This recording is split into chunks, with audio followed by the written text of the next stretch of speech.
Good morning my dear students. Last પીરિયડમાં આપણે ડોલ્ફિનના યુનિટ ફર્સ્ટ ડિયર ડોલ્ફિન્સ એના પહેલાં 2 પેરેગ્રાફ આપણે જોયેલા. આજે આપણે આગળ કરીશું. થર્ડ પેરેગ્રાફ સમજીએ દીકરીઓ. Dolphins are like children who never shut up. Dolphin બાળકો જેવી છે કે જે કદી ચૂપ થતી નથી. They constantly make sounds. તે સતત અવાજ કરે છે. They are of 2 types. તેઓ 2 પ્રકારની છે. અવાજ 2 પ્રકારના છે. Sounds for conversation and sounds for finding way in the sea. વાતચીત કરવાનો અવાજ અને બીજો અવાજ દરિયામાં રસ્તો શોધવાનો અવાજ. Dolphins use their squeals and whistles for express emotions. Dolphins છે એની સિસોટી, સ્ક્વિલ્સ એટલે એક પ્રકારનો અવાજ અને વિસલ્સ એટલે સિસોટી વગાડે છે ટુ એક્સપ્રેસ ઇમોશન્સ, લાગણી દર્શાવવા માટે. To show presence of danger, ક્યાંય પણ ખતરો હોય તો એ બતાવવા માટે પણ વિસલ વગાડે છે. અવેલેબિલિટી ઓફ ફૂડ, ખોરાક ત્યાં હાજર છે એની જાણ કરવા માટે, અન્ય ડોલ્ફિનને એની જાણ કરવા માટે, ખોરાકની પ્રાપ્યતા માટે વિસલ વગાડે છે. And to collect far swimming dolphins in a herd, અને દૂર ટોળામાં જે ડોલ્ફિન છે દૂર તરતી એને નજીક બોલાવવા માટે, ટોળામાં આવી જવાનું કહેવા માટે વિસલ વગાડે છે. Female dolphins often act as midwives to new mothers. માદા ડોલ્ફિન છે એ નવી બનેલી મમ્મી માટે મિડવાઇવ્સ એટલે કે નવી બનેલી મમ્મી માટે દાયણનું પણ કામ કરે છે. મિડવાઇવ્સ એટલે દાયણ બચ્ચું જન્માવામાં મદદ કરનાર. બરાબર. Every dolphin cares for the others in the group. દરેક ડોલ્ફિન છે એ સમૂહમાં બીજાની કાળજી લે છે. Scientist have done studies of dolphin sound patterns. વૈજ્ઞાનિકોએ ડોલ્ફિનના અવાજની જે પ્રક્રિયા છે એનો અભ્યાસ કરેલો છે. Human and dolphin sound patterns R almost similar. માણસની અને ડોલ્ફિનની અવાજની પદ્ધતિ છે એ લગભગ સરખી છે. It can be said that dolphins have a language. તેથી એવું કહેવાય છે કે ડોલ્ફિનને ભાષા છે. દીકરીઓ એની ભાષામાં બોલે છે પણ આપણે સમજતા નથી. રાઈટ. એટલે ડોલ્ફિન માટે એવું કહેવાય છે કે એની ભાષા છે. But at present we are not able to understand their language. પણ હાલના તબક્કામાં આપણે એની ભાષા છે એ સમજી શકવા માટે શક્તિમાન નથી. નોટ એબલ ટુ એટલે ના માટે શક્તિમાન નથી, અશક્તિમાન હોવું. A dolphin's brain is heavier than a human brain. ડોલ્ફિનનું મગજ છે એ માણસના મગજ કરતાં ભારે છે. ધેન એટલે ના કરતાં. They have the highest brain body weight ratio among all animals. બધા જ પ્રાણીઓમાં મગજ અને શરીરના વજનનો જે એમની સરેરાશ છે એ સૌથી ઊંચી છે. Except human beings. માણસ સિવાય બધા જ પ્રાણીઓમાં ડોલ્ફિનના શરીર મગજની સરેરાશ વજનની જે રેશિયો છે એ ઊંચો છે. Due to this big brain, મોટા મગજને કારણે they are easy to train, એને સહેલાઈથી તાલીમ આપી શકાય છે. They can be good friends of human being, અને તેઓ માણસના સારા મિત્રો પણ છે. Which are the 2 types of sounds made by dolphins. Dolphin દ્વારા કયા 2 પ્રકારના અવાજ છે એ કરવામાં આવે છે કર્યું એનું સામેના પેજ ઉપર આપણે સમજીએ. તો the 2 types of sounds made by dolphins R.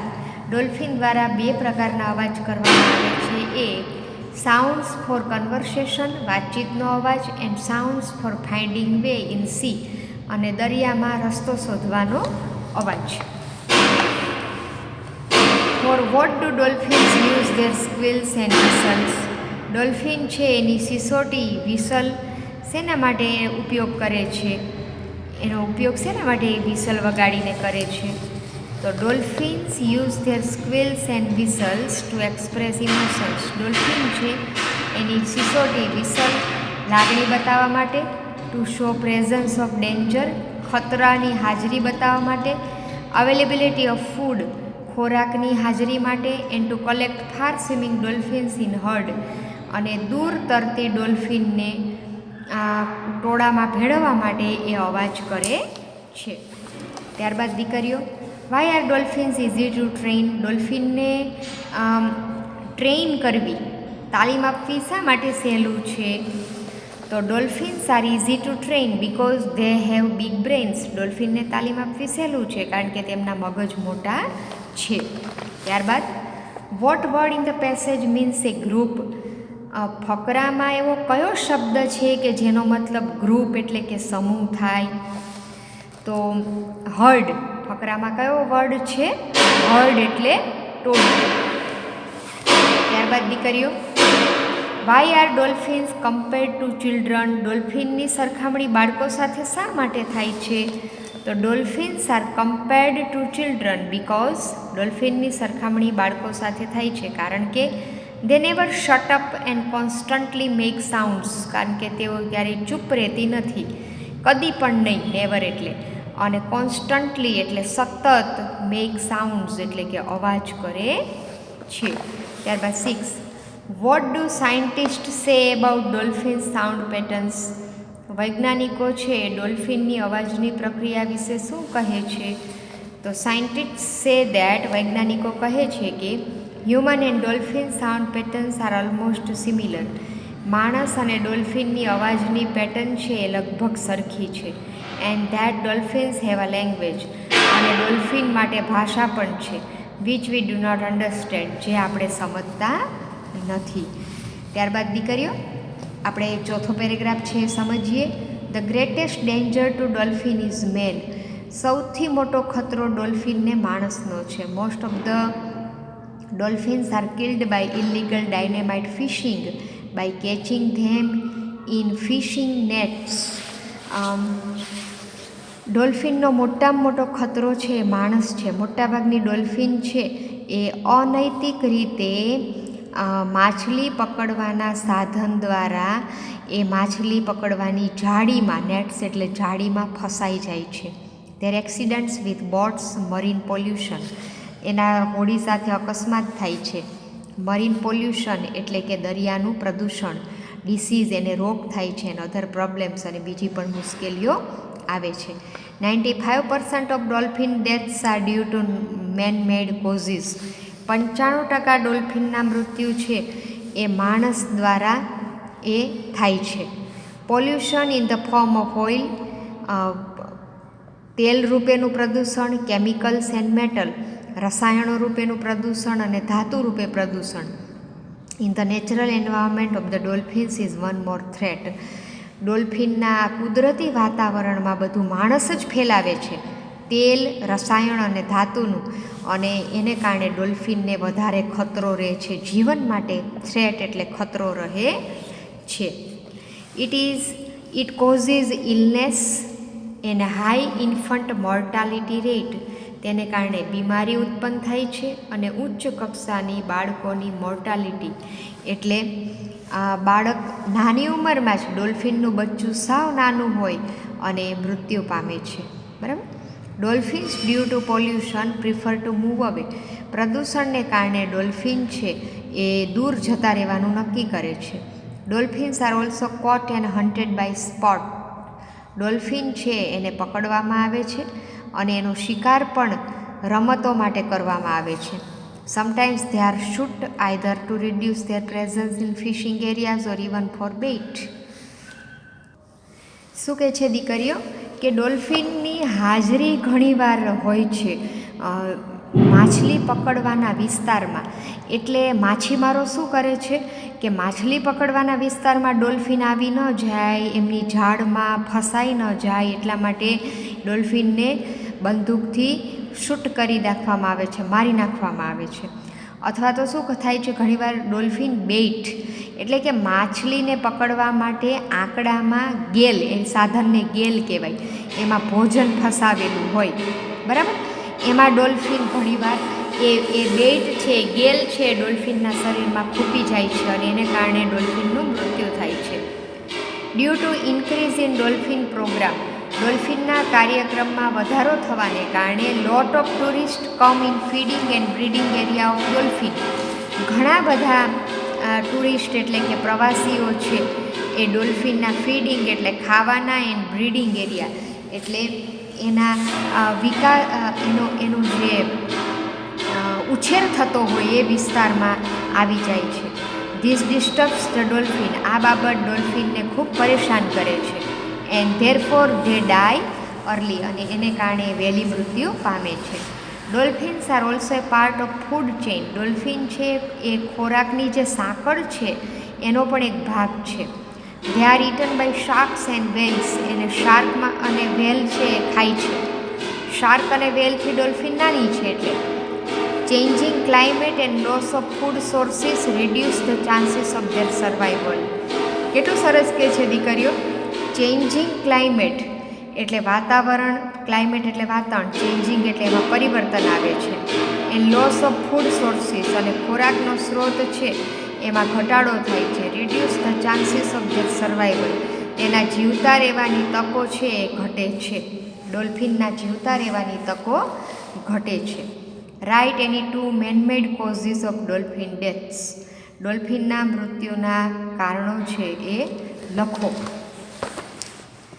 તો illegal dynamite fishing and accidents with boats are 2 manmade causes of dolphins death.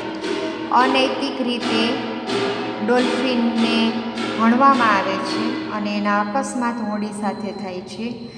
આ બે ડોલ્ફિનના મૃત્યુના કારણ છે.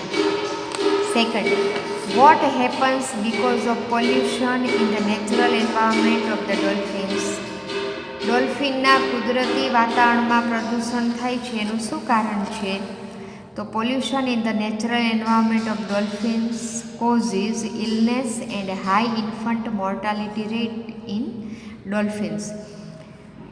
ડોલ્ફિનના કુદરતી જે પર્યાવરણ છે ડોલ્ફિન માટેનું એમાં પ્રદૂષણ થાય છે એને કારણે ડોલ્ફિન ઇલનેસ એટલે બીમાર પડે છે.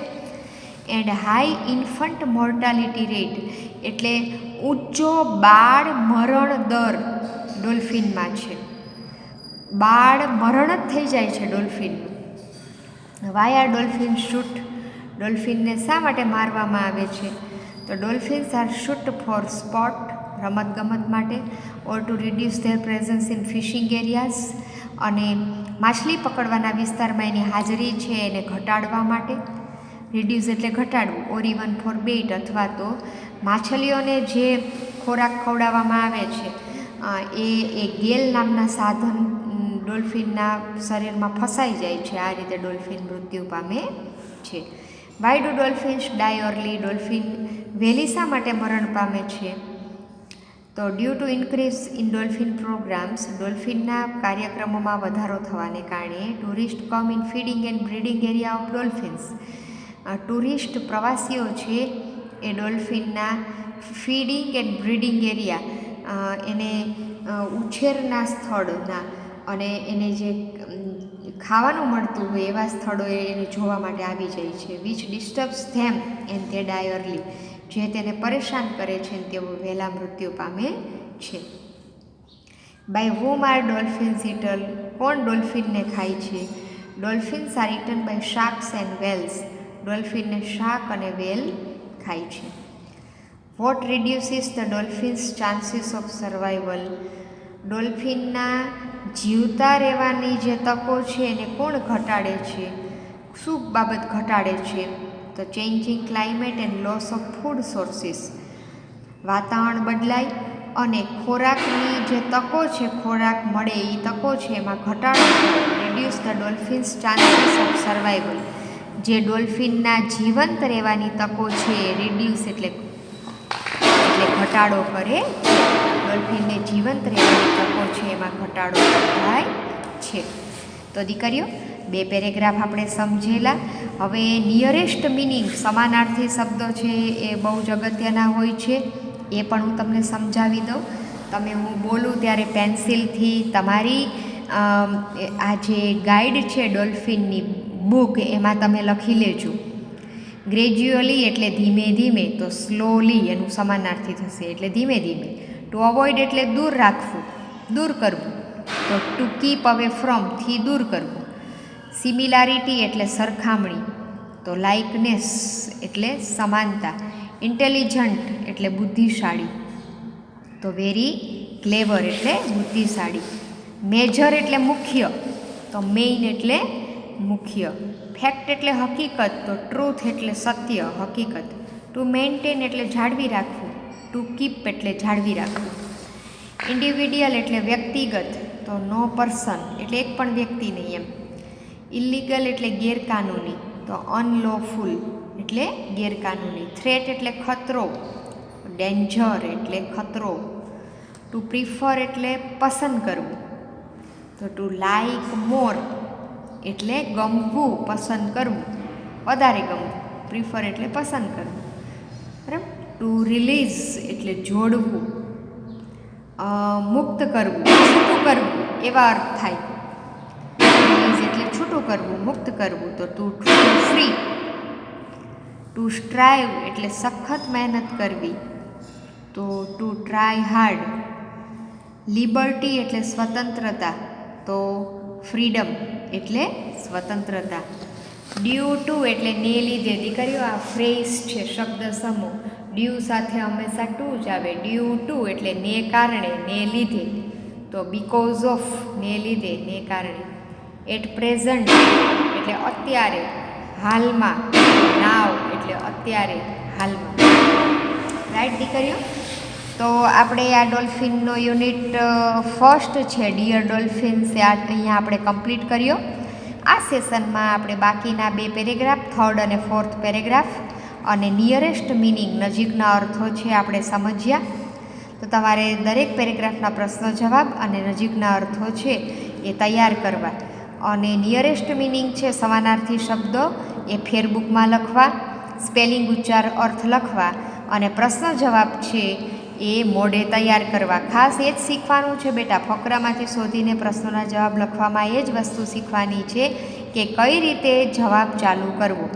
પ્રશ્નમાંથી જ, પ્રશ્ન વાક્ય આપેલું હોય એમાંથી જ કર્તા ક્રિયાપદ શોધી અને પછી પેરેગ્રાફમાંથી જવાબ શોધીને જોઈન્ટ પાછળ કરી દેવાનું.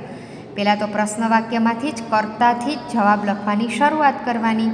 કર્તા પછી ક્રિયાપદ આવે, પછી અન્ય શબ્દરૂપે ફકરામાંથી જવાબ લખી અને એ રીતે જવાબ પૂર્ણ કરવાનો. આ બધું ધ્યાન રાખશો તો ક્યારેય પણ વાંધો આવશે નહીં અને તમે ખૂબ સારી રીતે લખી શકશો. એટલે આ બેટા ખાસ ધ્યાન રાખવું. લખવાની પ્રેક્ટિસ કરવાથી અક્ષર સુધરે છે, ઝડપ વધે છે, આપણને મોઢે યાદ રહે છે. ઘણી દીકરીઓના એવા ફોન આવે છે કે આ નહીં લખીએ તો ચાલે, તો એવી કોઈ દિવસ આળસ કરવી નહીં. જેટલું લખશો એટલો એનો ફાયદો તમને જ છે. એ દીકરીઓ ખાસ યાદ રાખજો બેટા. ઓકે, થેન્ક યુ દીકરીઓ.